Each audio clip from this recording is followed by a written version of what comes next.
What's up, everybody? Welcome back to my channel.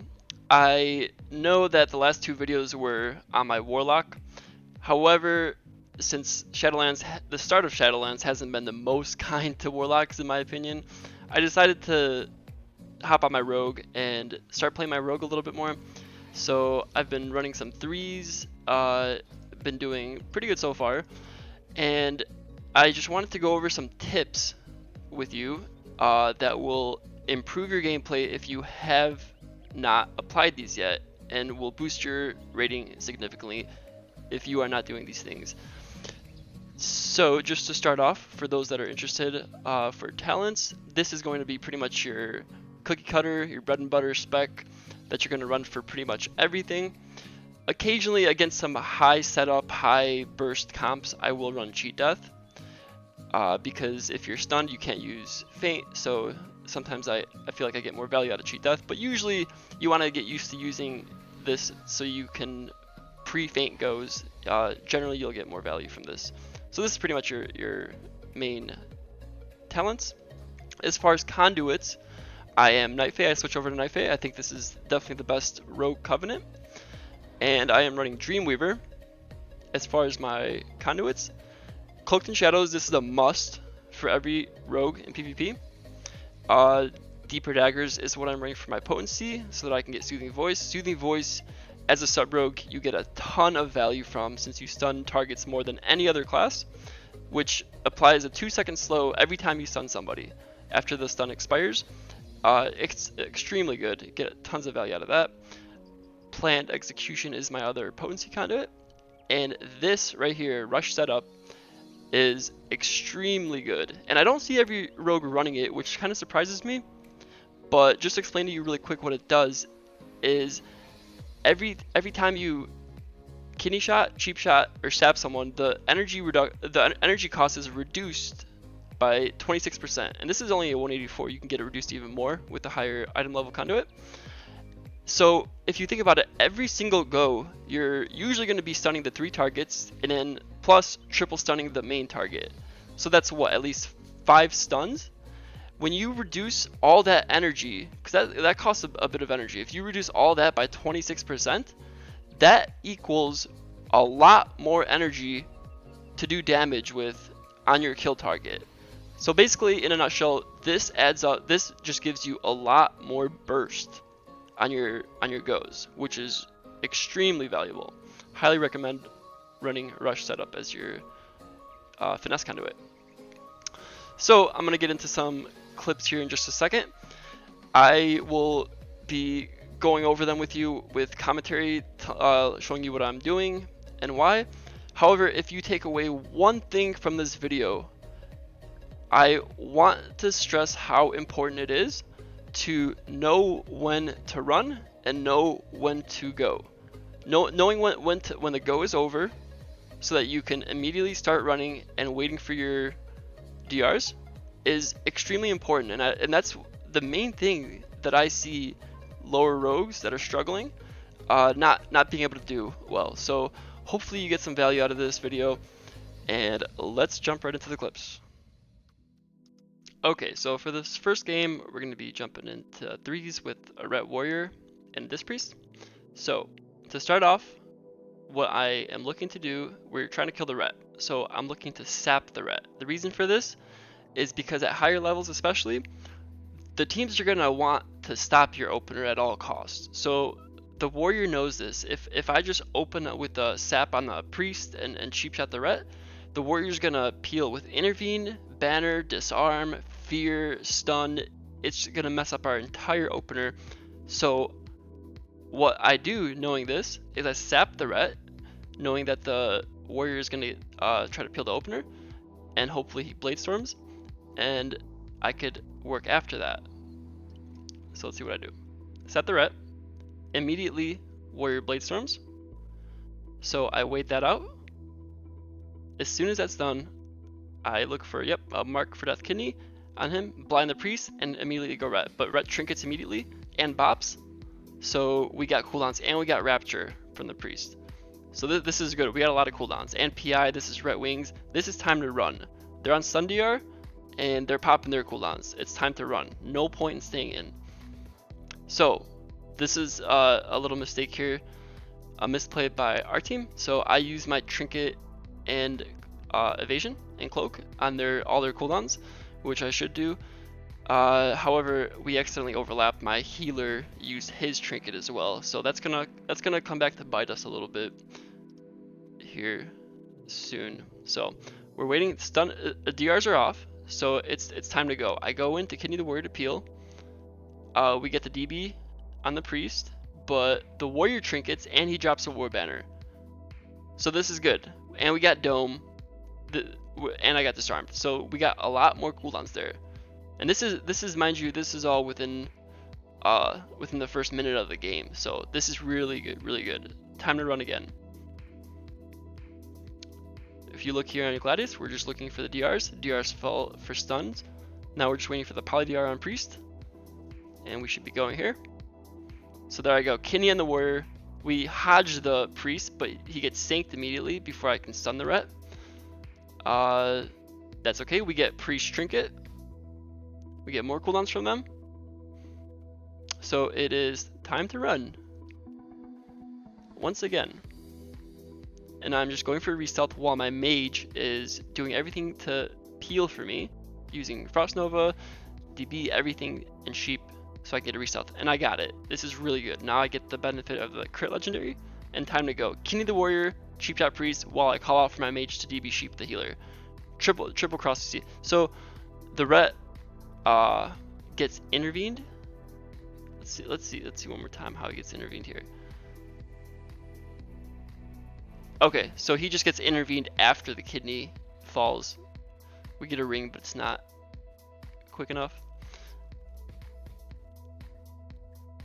We got sack and intervene on that go.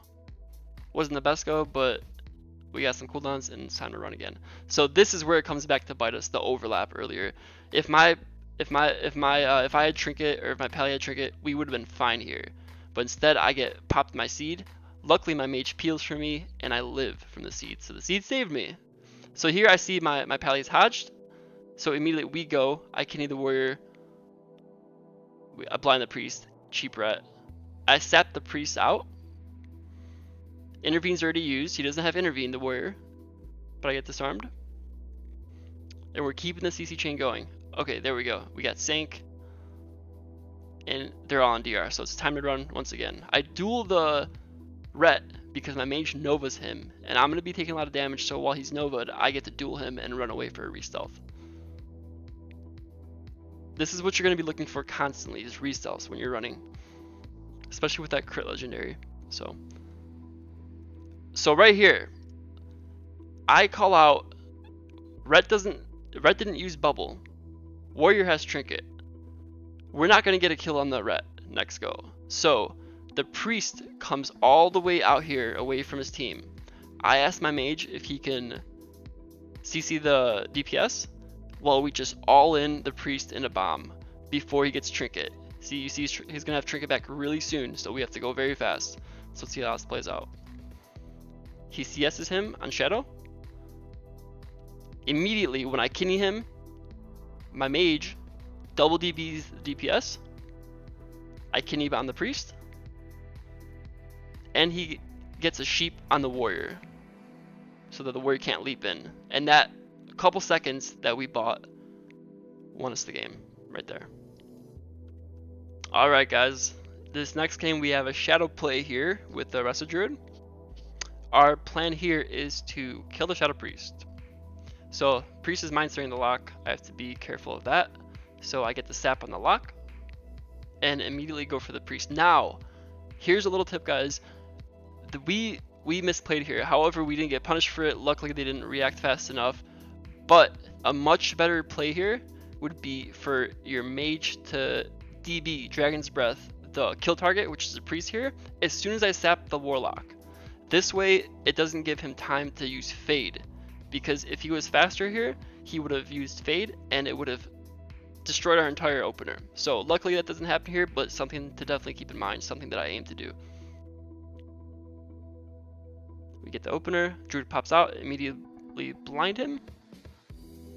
We get dispersed from the priest and Iron Bark. I call out that I'm going to sap the druid out of that because my warlock, or I'm sorry, my mage gets CS by the warlock. So I use my trinket and my vanish for that, and I get a lot of value out of that because A, we keep the pressure going, I get the full sap on the druid, and I get the crit legendary benefit to burst the priest very hard. So let's see how that goes. Doing a lot of damage, and we get fade. We get the resheep and Hodge out of that. Beautiful. Druid has to trinket that. So we get trinket, disperse, fade, Iron Bark. This is looking really good. And of course I am out of here. And this is the point I was making. We got our cooldowns, we got our trades that we wanted, and now it's time to reset.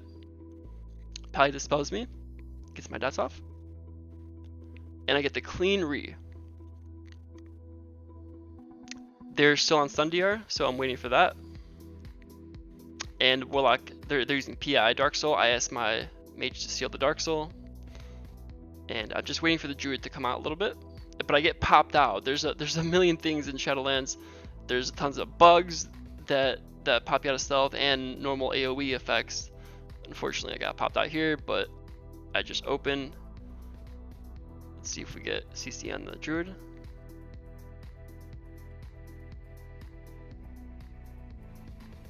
Yeah, so that go got messed up a little bit, but my mage does get the DB sheep on the druid, so we go and we force fade and the priest trinket. Very good. So right now they're priests on stun DR. Not much I can do here. So I shadow step back to my pally to avoid all the damage, and I got the dispel, and that lets me get a re-stealth. Beautiful. My mage is sheeping the priest right now to keep him in place, to prevent him from doing damage while we set up our go. It's very good. And we get the sheep on the druid. Beautiful.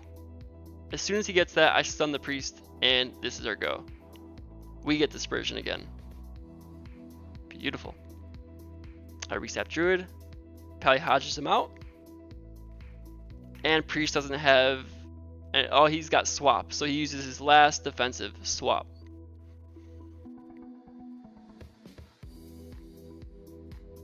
I kick the priest.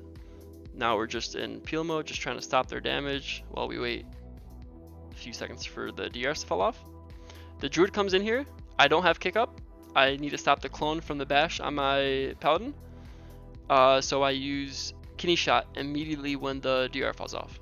So I was trying to sap him here out of that, but it was about a second too early to sap, so I didn't get that.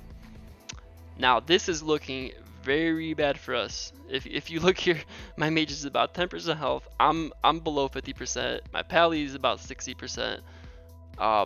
But we know that we're okay because we forced almost all of their cooldowns. I have blind. My mage has block. My pally has bubble.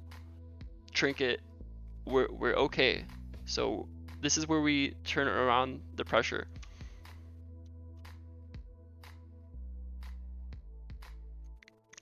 And here's our go. I stun the lock, stun the druid, my mage gets the sheep, and we force out druid trinket, we get fade and iron bark. So what time is it? It's run time. I am running to the pillar. I get dispelled from my dots, from my pally, and I kick that clone. See, this is a mistake here. So a lot of teams will overextend. They'll do everything they can to stop your re-stealth, and a lot of times they'll put themselves in a bad position to do that because they think it's the right play. So let's see what happens when we take advantage of that. Druid got kicked because he was trying to stop my re-stealth. He's behind the pillar, out of line of sight from his DPS. I call out that I'm going to blind him, so I go. I try to stun the warlock for cross UC, but my mage says he will sheep him, so I immediately go and stun the priest. And now look at this. What are they going to do? Priest has no dispersion. Priest has no trinket for another 6 seconds. Druid doesn't have trinket. He's in a full blind. They are going to do nothing. And that's the kill right there. Okay guys, and then this is the last clip that I'm gonna play. For this one I'm gonna leave the comms on so you can hear us talking in Discord, and you can see how we set up the kills. So I'm just gonna play the rest of the clip. Priest, can I stun for you? Sure. Alright, go. Get it. Back off. Yeah, So good. We win. kill. Kill him. I bought myself. Mid trinkets. Yeah. Yep. Priest trinkets there too. You got everything. Alright. Uh-oh. No, stop. You're gonna have to use your shit. I'm blocking here. Poke, trinket, Yeah. whatever you have to. Okay. Play mage. Nice, they kick me. Kick I have no volley, stop. I kick I volley. tagged. Uh-oh. Nice. We can kill. Okay, hot priest. Oh, Yeah, I dude. can't, Play dude. mid. Okay. I can't. Do right out of that. Can you? Nice, Blind nice. though, that's me. Okay. Yeah. Can you blind the priest? I'm He's DB. FDR. He bombs. Oh my god, he stepped in bomb. Okay. He knew it was coming. Really bum. Cloak now. Yeah. Cloak now. Got it. Oh, that's you. It's on me. Yep. It's on me. I You should hear be me? okay. Gotta run. Yep. I shiv the rogue. You can run if you freed him. I have to play rogue. Actually, I can't play anything. I'm Yeah, dead. we're okay. Okay. Set up a go. Let's set Yeah, up I a can go. buy priest. Ready? Sure. I'm in freedom you. 2. I Yeah. have to spell it. Okay. You're sitting a poly. I can't do it. I can't. He's gonna stop. Alright, go. Kill. I might step can't out. get out. I might step out. You're gonna have to, because we have. Got it. nothing. Kill. I blind the mage. Oh shit. Kill this guy. Yeah, Nice. Nice. Now let's chief on their corpses. Yeah. Alright, I hope you guys enjoyed that. Just wanted to go over really quickly a few macros, especially if you're newer. These will help you out a lot. So just really quickly, the first one is going to be Shadow Step Focused Kick. This one is very important if you don't have it. This is how it looks right here. Basically, let's say I have X here as my focus and Skull as my main target that I'm hitting. If this focus target is casting something that I want to kick, instead of having to retarget them and use Shadow Step and then kick, by that time you might miss the cast. So by just hitting this button, this macro right here, let's say they're casting something right now, I just hit it and boom, I use my focus Shadow Step kick. So highly recommend using that if you don't already. Now the other two macros are going to be your Shadow Step Party 1 and Shadow Step Party 2. So if you play with the same team members and you want to swap out the Party 1 and Party 2 and put their name in, that's okay too. If it'll work specifically for them only. But like the name suggests, all it does is Shadow Steps your party. So if it's highly valuable though. So for example, let's say a mage drops a meteor on you, you can immediately hit that button, and if you don't know, you have about a second and a half to get out of the meteor before it does its damage. So if you get out of it, if you're in it and you get out of the meteor, like just right before it comes down, it doesn't matter if you Shadow Step or get out, it'll still hit you. So it's important to get out of things very quickly, like the meteor for example, and this macro will save you in times that you may have otherwise died. So highly recommend using those if you don't already. Other than that, it's just my basic focus macros like focus kidney shot, focus sap, focus cheap shot. So fairly simple. So that is going to pretty much cover it. If you guys enjoyed the video, please drop a like, comment, subscribe. Let me know if you would like to see any more videos, whether it's on my rogue or my lock. I'd be more than happy to upload more videos. Other than that, I hope you guys enjoyed and have a great rest of your day.